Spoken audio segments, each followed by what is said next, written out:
Good morning, everyone, and welcome to this week's episode of the Broker Breakdown. And Mike, I'm looking out my window and I am seeing pure sun, blue skies. These are all great factors into a great day of golf, if you'd ask me. Yeah, it's getting that time. I know we say this every week, but it's starting to get nice out there. And but you're a little sick, though. You said haven't been feeling good the last day or so. Feeling much better today, but I don't know if it's allergies or just whatever it might be. But single day kind of down and out, but feeling a lot better today. Well, that's good to hear. And so this episode is really going to kind of piggyback off that good weather coming in, and we've seen last week, and this whole week looks amazing, and it has been amazing so far. So we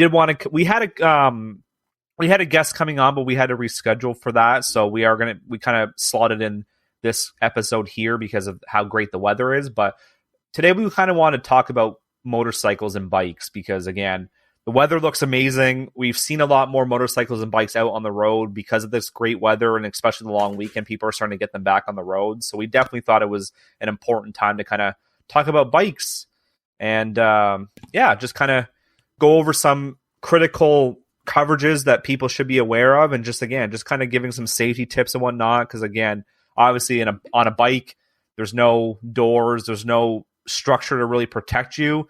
And again, unfortunately, a lot of bike accidents do end up being fatal. So we kind of want to just make sure that we are giving some safety tips and just some things that you should be looking at from your insurance policy standpoint. So, Mike, you're not a rider, are you? No, not personally. And do you know anyone that's a rider personally as well? Oh yeah. I know lots of people, including some of my family, that have been riders for most of their life. So it definitely, there's a lot of things that impact insurance in that sense, especially for people that have been riding for 20, 30, 40 years. Yeah, I know on my girlfriend's side, her whole family rides bikes, and family members and friends and whatnot. And I have a few friends myself and family members on my side that ride bikes, but personally, I'm not a rider. But again, we've been in the business long enough that we've seen how accidents can impact people, and again, not even from a serious injuries, but also from fatal accidents obviously can impact people, right? So we want to make sure that people are, one, covering themselves properly from an insurance standpoint, but two, also making sure that they're practicing safe riding when they're out on the roads, to make sure that they are coming home safe and sound, and they aren't either being severely injured or possibly killed on their bike. Because again, that's obviously the worst case scenario we can talk about from an insurance standpoint, is having a client severely injured or killed. Yeah, and there's lots of different topics for bikes and how it affects an insurance policy. And I know one of the things we were just chatting about was kind of how the insurance companies view riders, as well as what's important to provide in that quote. So there's a bunch of different topics there too, James, in respect to what companies are looking at for certain appetites of riders as well. So again, we're not avid riders. We're not we don't deal with a lot. I don't personally deal with a lot of bikes personally, but I just wanted to kind of go over quickly the licensing side of things, because the licensing side of getting your M license is a little bit different compared to what you do for your G license to drive a vehicle. So the first thing you do is you get your M1, and then there's a course that you can do to basically get to your M2. And then between your M1 and M2, you have 60 to 90 days to basically get that. And then once you get your M2, you have to basically wait 18 months if you do another course, like the M2 exit course, or a full 2 years to go to your full M. So there is a little bit of a longer wait gaps depending on if you do the courses. But again, we always recommend those courses are really, really informative. They give you a lot of tips and how to maneuver your bike, and there are a lot of safety. So myself and Mike would always recommend doing those courses if you can. because like I said, they are there to kind of educate people, especially newer drivers that, again, are trying to just hop on a bike for the first time, and they might watch TV or movies and think that it's so cool to kind of ride a bike, but you want to make sure you're riding a bike safely at the end of the day. Yeah, and there's the part of the riders training program, James, I think that's so important to the average viewer or listener, is that I've been asked many times in the past, 9-10 years, Mike, does it make sense for me to take this course? And the answer, I would say like 9 out of 10 times, is going to be yes. And there's 2 reasons why. One is it provides additional driving or riding experience that helps on your insurance policy from a kind of license perspective. So it's obviously going to help with price. But the other big thing that it does provide is access to other markets, James, that some people or some companies don't allow, like an M1 rider, for example, without riders training. There's actually eligibility with a lot of companies that says you must have your M2 as well as riders training completed. And it actually brings in another set of markets. So, I mean, how that really impacts the listener is that if you're saying, I got my M1, I'm going to get my M2, but you're not doing riders training, or I'm not even sure if is it mandatory as part of it now or no? To go to the M2, I believe it is, yes. But to do the M2 exit course, you don't actually have to do it. It's like it's like when you're doing your G2, either you can wait the full 12 months and just wait, or you can do the training course and wait 8 months. It basically just takes time off of you getting your M or not, right? Right. But I didn't know if it was mandatory or not for riders. The M1 course, I believe, is. So you have to do the M1 course at least to go to your M2. But right. the M2 exit course to go from your M2 to M is optional because, like I said, it takes time away from what you have to wait. Just like I said, how the G1 and G2 processes, if you do that course, it basically takes the 4 months off that you'd have to wait.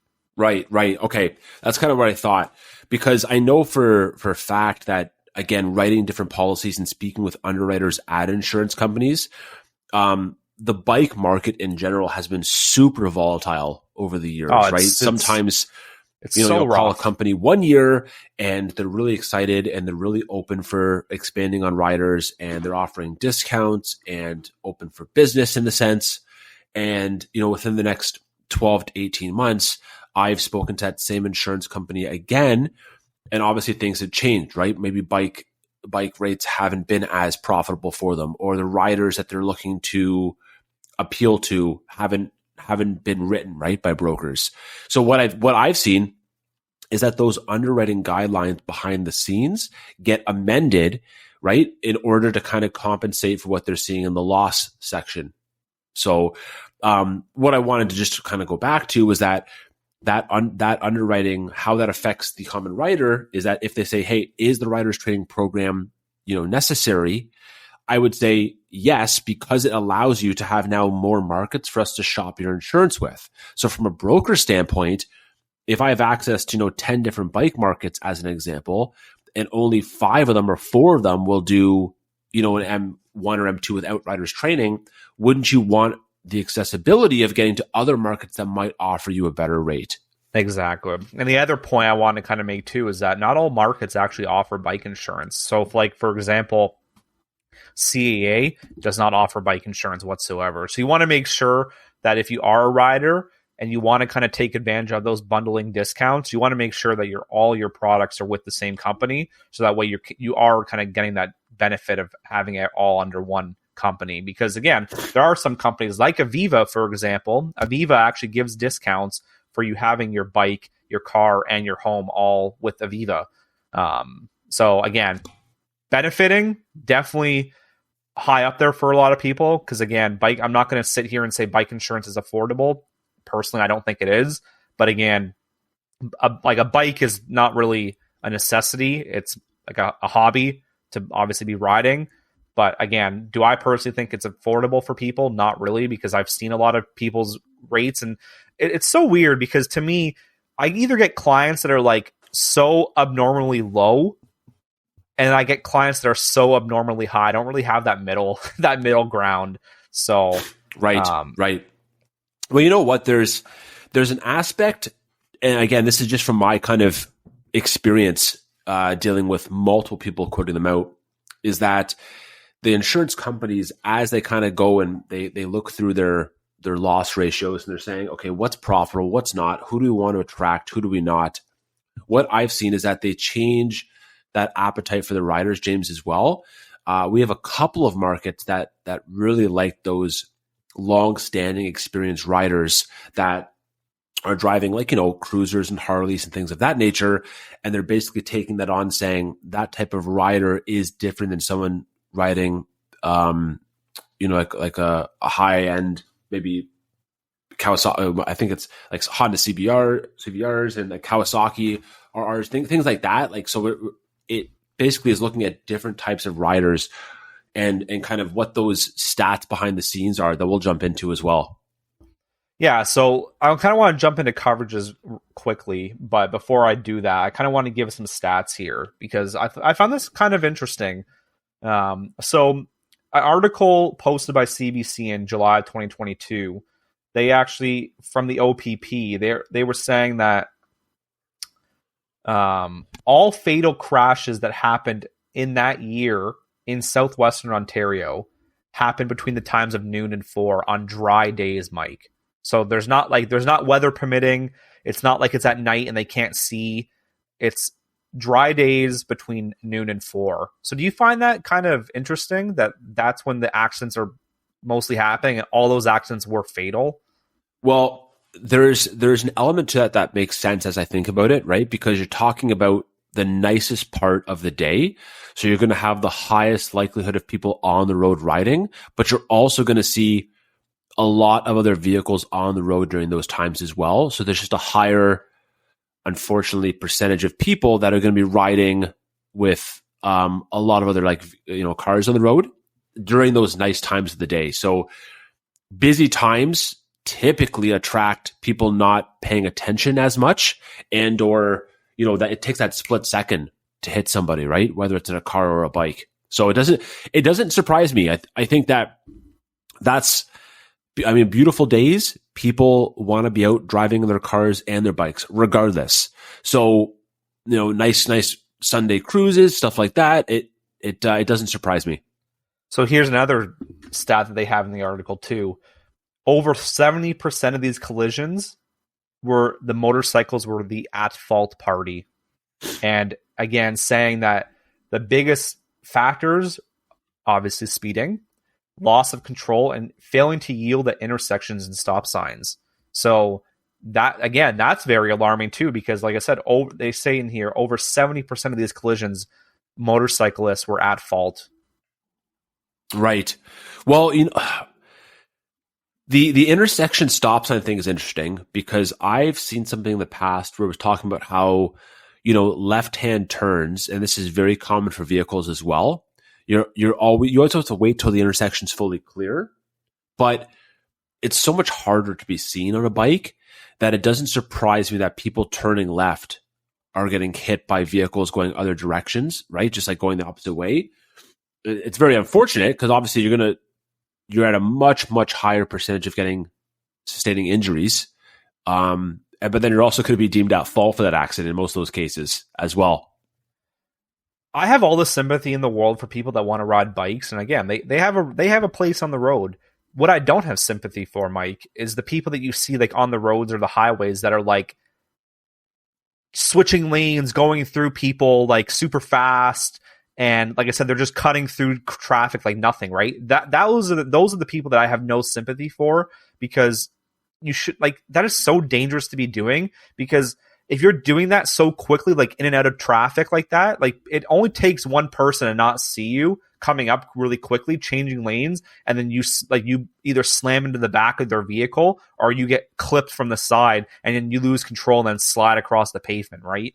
So yeah, I don't understand why people do that kind of stuff. It's so dangerous, not only for them, but like for other people on the road too, because it's putting them in a situation where, like I said, it takes one person to not see them and just move over and clip them. And then, like I said, either they're severely injured because they're sliding across the pavement, or they fall off their bike and get hit by another car and they could possibly be killed.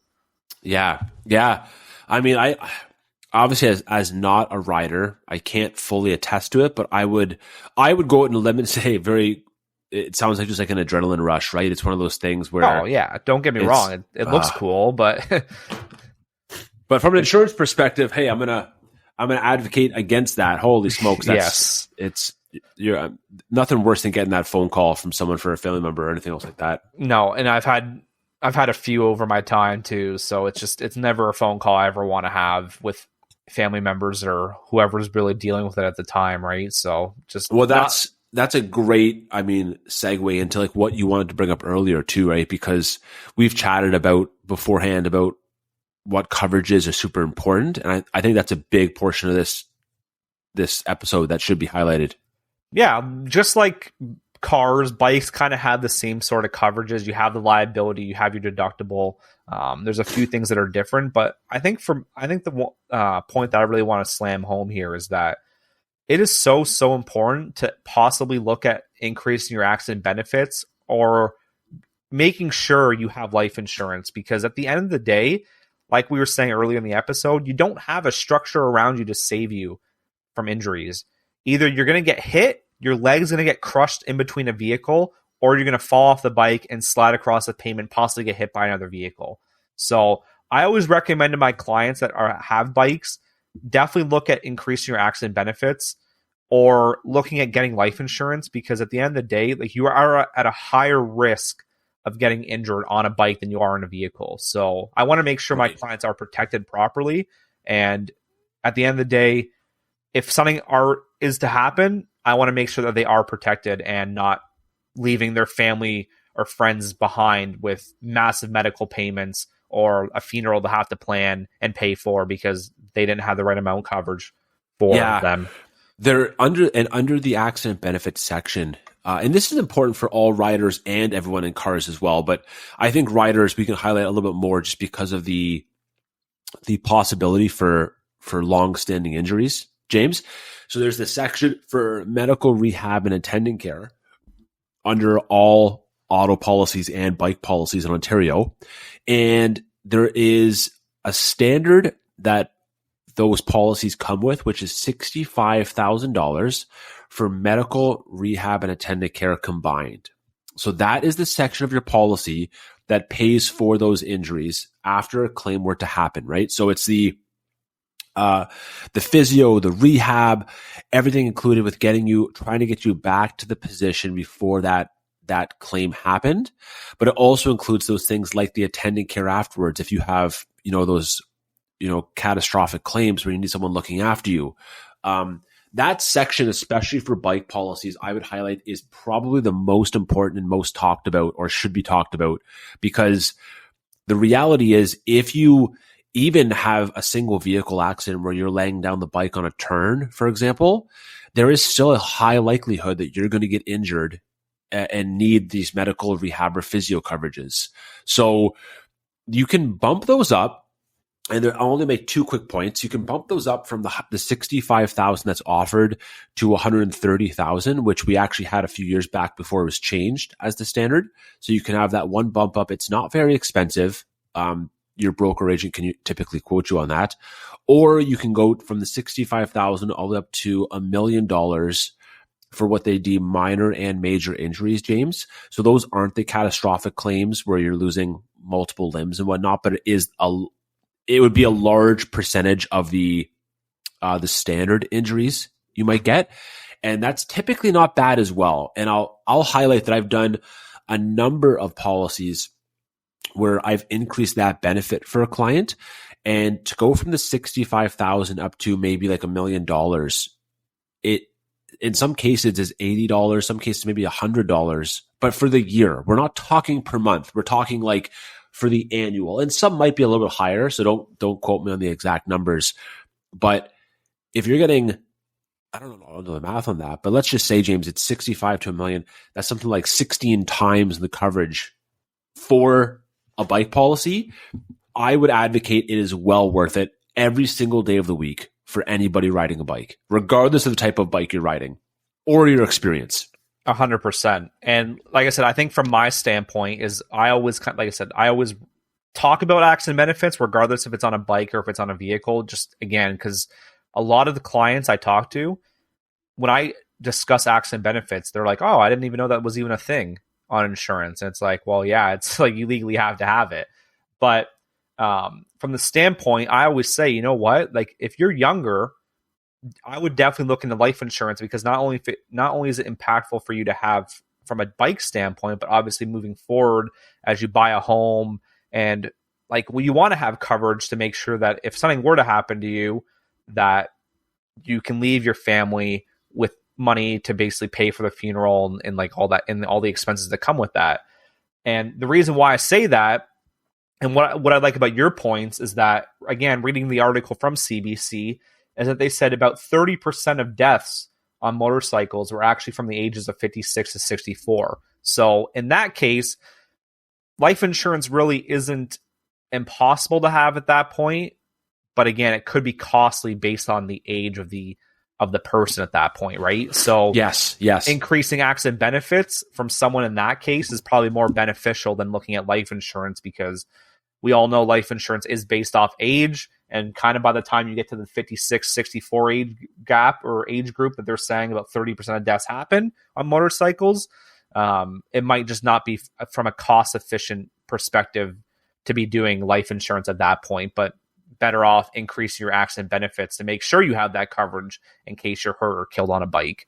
And there's, you know what, one thing I'll point out, because I think the average person may not recognize that, James, that this section of your bike or auto policy is specifically relating to a claim resulting from that type of incident, right? So it would basically be you're getting a payout based on a claim from that bike accident or claim. It's not for other types of things like health and things like that. That would fall under more of like a life policy. And I think that's a distinction we have to say, because one of the common things I chat about with people is that, hey, do you have benefits other, like a work plan or maybe some benefits package through an employer or whatever it might be? Because there are some overlapping coverages, but there's a lot of individual things that might not be covered on those plans that could be covered by auto or bike insurance, especially relating to an accident itself.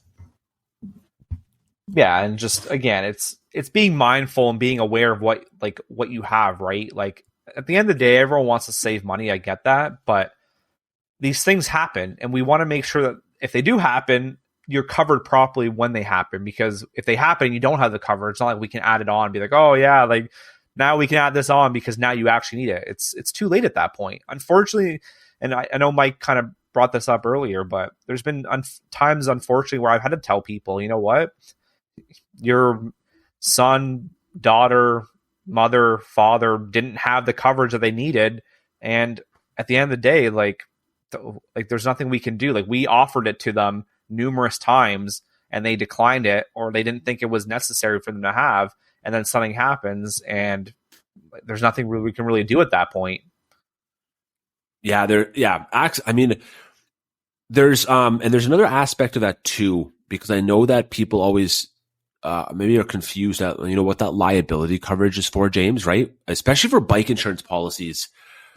It's something I wanted to very quickly highlight, because on a bike policy, if you're hitting another vehicle, for example, there's probably a higher percentage that the person in like that truck, for example, if you were to like hit that vehicle, might have some damage to the truck, but not necessarily have injuries. Whereas the guy on the bike or the girl on the bike is probably going to be injured in some respect. So I keep in mind again that the liability is there to protect you from liability, like kind of lawsuits. So the $1 or $2 million that people always talk about, that's what that's for, is resulting lawsuits. And if you have a legitimate case, obviously you have the right to sue. That's part of the policy. But what I would say, and this is why I wanted to bring it back to that accident benefits section about why it's so important as a rider, is that regardless of who's at fault, a claims process can take a long time. So if you don't have those additional medical benefits, for example, or maybe even like income replacement if you need it, you have to pay those things out of pocket until that lawsuit or claim goes through on the liability side, which could take even possibly years in some cases. So it's really, really important. If you're riding a bike and you get injured, do you want payouts right away with respect to injuries? If the answer is yes, then you go onto the medical benefit side, and I would be happy to chat with anybody about that to explain, why that's important versus, relying on just a kind of a liability only policy, James, as well, right? There's these situations that not everyone thinks about that I think it's so important to stress, find the right broker or the right agent and kind of go over claim scenarios in a sense to say, what do I need to know, right? Because the average person may or may not know what they have until the claim, like you said, already happens. Yeah, and that is honestly the reality that we live in, is that people just look at the premium. This one's the cheapest. Let's go with it. But then something happens and they actually look at their policy and go through the whole claim process and realize, oh, I didn't have anything I actually needed on this policy, but I was paying less for basically way less coverage, right? But that's what we don't look at that. We just look at the short term. Yeah, I'm saving money now, but in the long term, if I get into an accident, I don't have the coverages that I actually need to make sure that I'm okay, or my bike's covered, or like I said, if I'm killed, that I'm going to have enough coverage for a funeral. My family's not going to have to pay out of pocket to have to basically put me in the ground or cremate me or whatever you want to do. Right. So, it's so important to review this stuff because again, everything's dangerous. I'm not going to sit here and say that you should have it on a bike, but not on a car. That's not what I'm saying. But again, you are obviously more likely to get hurt and killed on a bike than you are in a car because, again, there's nothing protecting you on a bike. Yeah, I totally agree. There was an aspect, too, that I wanted to very quickly bring up for just how do you, as a client that's looking around for bike rates, James, how they find, the proper person, because like I said before, it's so volatile, or the bike market has been. And I think there's two big things that help. One of which is with bikes, if you're a newer rider, and I'll say newer within let's say the last 3 to 5 years, so haven't had your license or insurance history for more than the 6-year mark, because that's where it gets really, really more competitive for you. If you're a younger rider and you're on an M2 license, one of the things that you want to stay away from is higher CC bikes while you're on that M2 license. I've had multiple quoting opportunities in the last, couple of years where it's someone that just got their M2 license and now they've already purchased a bike and they're looking for insurance. And one of the things that happens is that if you bought let's say I'll use this as an example because I know this is the case with a couple of companies. If you've bought a bike, James, that's over, let's say 500 cc's and you have just your M2 license and basically no insurance history on bikes, you're actually already hindering your chances at getting a competitive rate because you might have now limited the pool of companies you can go to from, let's say 5 down to maybe only 1. And I say that from experience. I've seen that happen before. So if I have a recommendation, it's just, we get it. You want to get a larger scale bike. It's more powerful. It's more fun. I understand that. From the insurance side, it is much more beneficial to get that 125 cc or maybe even a 250, staying under the 500 cc mark until you've got those couple of years on your M license, a couple of years of insurance history on bikes continuously. And those things will then give you more. You're kind of creating a better chance at getting better rates. And I say that from experience. 100%. I know people want to hop on a big bike or a cooler bike or whatever it is, but yes, if you can learn on a lower CC bike and kind of get your experience in for the first 3 to 5 years, then go ahead and buy a bigger bike or a cooler bike, whatever it is. But yes, we always recommend to learn, go on a lower CC bike because again, it's going to benefit you not only now to learn on a smaller bike, but your premiums are going to be a lot lower based off that lower CC bike. Because again, insurance for bikes is really based on how high that CC is usually. It is. That is 100% a underwriting guideline from specific companies. And the one thing that this happens is because, again, that bike market is so volatile. The rates go up all the time. If you have your bike with a company and it's something that maybe they made an accommodation for 1 year, James, but the next year it's like, hey, this is actually a younger rider, which we shouldn't have, written a policy for example. I've seen those 15 or 20% increases on bike policies specifically, where it goes from like, 2,000 to 3,000 in a single year. And then someone says, Mike, what's going on here? And there's no easy way to say it aside from the fact that that company has changed its appetite for riders. And now we have to shop your insurance, move it elsewhere, which is fair, which is something I would love to do and love to help people with. But it's providing, the goal of this episode as part of it is to provide a little bit more transparency to what happens from our side, so that as a new rider, you actually understand it's not even about age, James, too, right? I've had examples where someone says, Mike, I'm a 50-year-old guy. I've been driving cars for 30 years. I'm getting my license, but I'm not the 25-year-old guy on a crotch rocket, which is what they always say. I've heard it 1,000 times. I should be paying lower insurance. And as much as the reality, I can maybe agree with you in that stance. Like your mind is different. You're buying like a cruiser, for example. The reality is those newer riders, regardless of age, still are starting somewhere, right? So the prices you pay are very correlated to the insurance company saying the likelihood of you getting involved in a claim. So there's so much stuff behind the scenes that we don't always see as clients that goes into it. So before you buy that bike, give your representative a call, find out what you're looking at. I would even say if you're even looking at bikes on like an M1 or M2 and saying, hey, I'm going to be buying one the next few months. I even always recommend, hey, just give me a call when you find one. I can quote a new bike for you in literally 5 minutes, James. Let's see what it's going to cost you or how many options you're going to have before you pull the trigger and buy it. Yeah, it's just like auto insurance, right? It doesn't matter if you're 50 years old and just getting your license today. Like you're obviously going to be paying a little bit higher because, yeah, you're 50, but you've never had licensing before, right? Same with bikes. If you never rode a bike before, but you're 50, you're not going to get what someone's been riding a bike for 30 years and been licensed for 30 years. They're not going to get the same rate, right? So they're very similar, but again, there's so many factors that go into it. But like Mike just said, when you're going to look at buying a bike, a car, whatever it is, please, please, please, before you commit to actually making that purchase, call your representative and ask to get the quote, because every single bike, every single car is going to have a different rating system regardless. It could be 1 year different and there's still a different rate between a 2012 to 2013. So like I said, before you commit, before you put pen to paper, make sure you're calling and finding out exactly what's going to cost you, because the last thing you want to do is to buy a bike or buy a car, go to put it on your insurance and find out your insurance is way higher than what you budgeted out to have pay for insurance. So massive, massive tip for anyone listening. Please do that before you commit to buying a vehicle or a bike. I mean, it is that time of the year. It is very, very exciting to get out there on the road. A lot of people are going to be buying stuff and looking to get insurance. So as we always do, kind of like that little sales plug that we can certainly help. We love having conversations with people about this.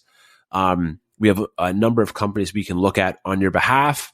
And kind of wanted to finish off with that myself. Oh, actually, there was one other thing too, James, I wanted to mention, because I know people have asked me and they've probably asked you in the past, was bike policies historically in the past. There was companies that would offer like kind of 6-month policies where it would be like that, that April till October type of term. I've seen the majority of companies now go towards they're all basically on 1 year terms.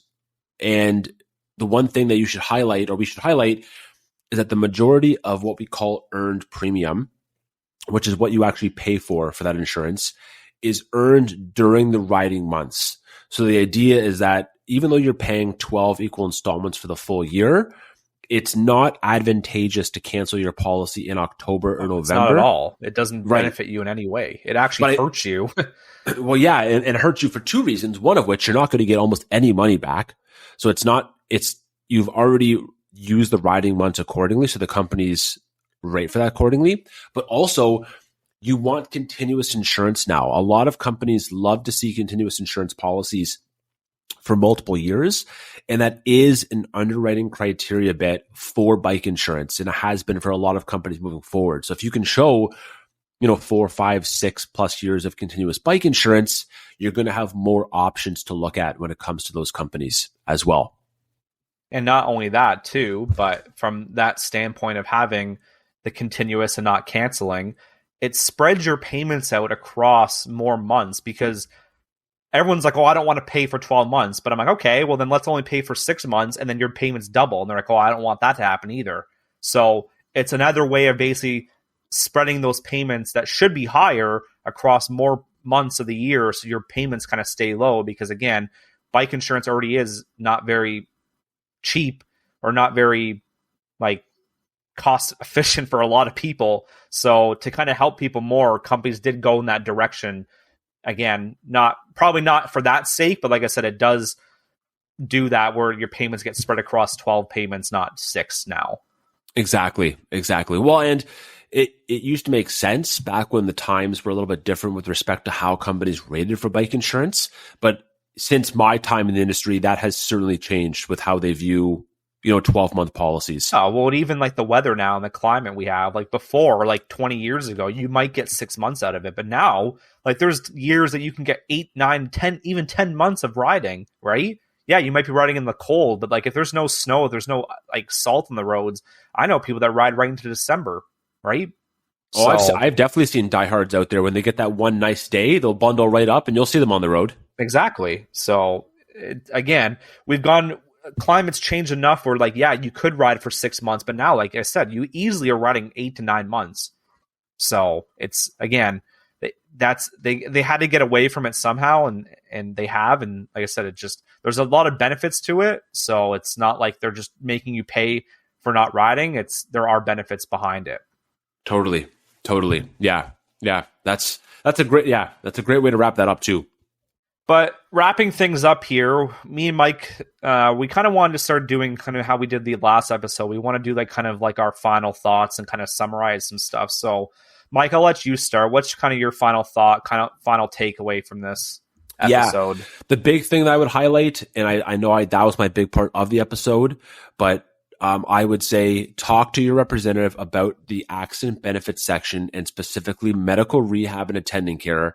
It is a section. It's very important, especially for all riders. I'd recommend everyone get it. If you're listening to the last 2 minutes of this episode, that is my takeaway.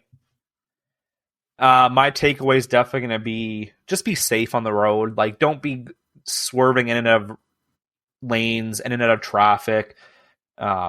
People that are driving, even just regular cars, making sure you're being aware that that there's now going to be bikes on the road again with the weather coming out. And like I said, just making sure you're looking around, checking your blind spots, because again, bikes being smaller, you can't always see them, right? So, like I said, just taking more safety precautions when you're on the road as a rider, but also as a driver in a vehicle, to making sure that you are sharing the road with riders, and again, not causing injuries or accidents that are easily avoidable.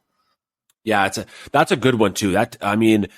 When bikes come back on the road, I know a lot of specific drivers get upset saying, "Oh, they're speeding, swerving around, etc." But they are on a very small, a very small object, so it's going to be harder to see them. There's nothing worse than seeing injuries to a motorcyclist. Everyone always, you hold your breath there. So you got to just keep your eyes open for bikes, regardless of how they're riding. It's super important to be cognizant of the fact that they could be around you or right around you, and using your mirrors accordingly. Keep your head on a swivel, Mike. Keep your head on a swivel.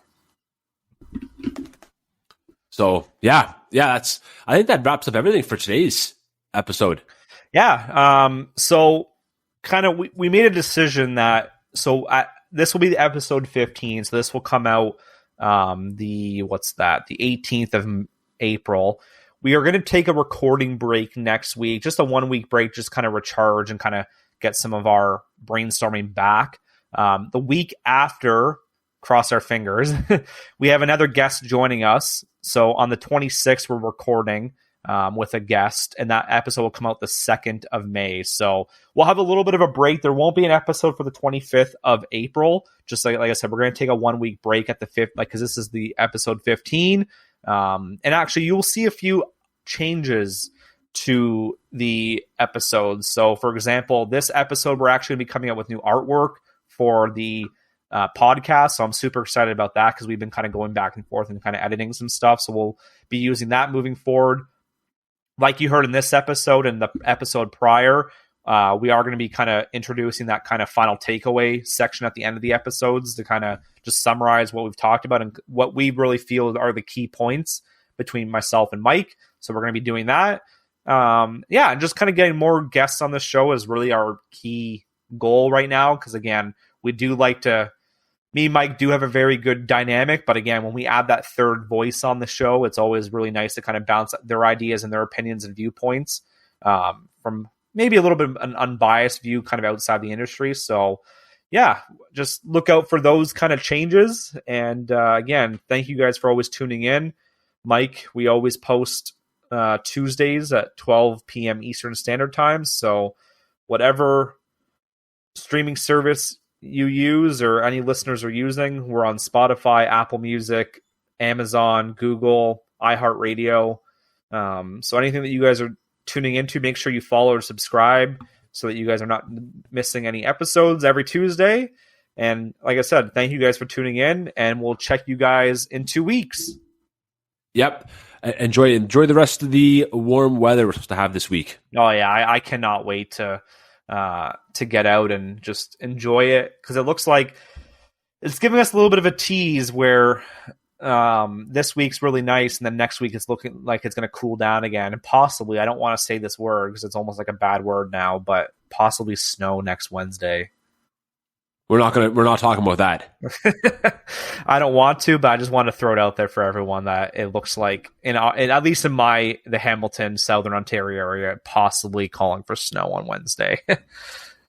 Well, we'll have better thoughts moving forward here. So enjoy the week, everyone. Yes, enjoy the week, and we'll check you guys back in 2 weeks from now on the Broker Breakdown.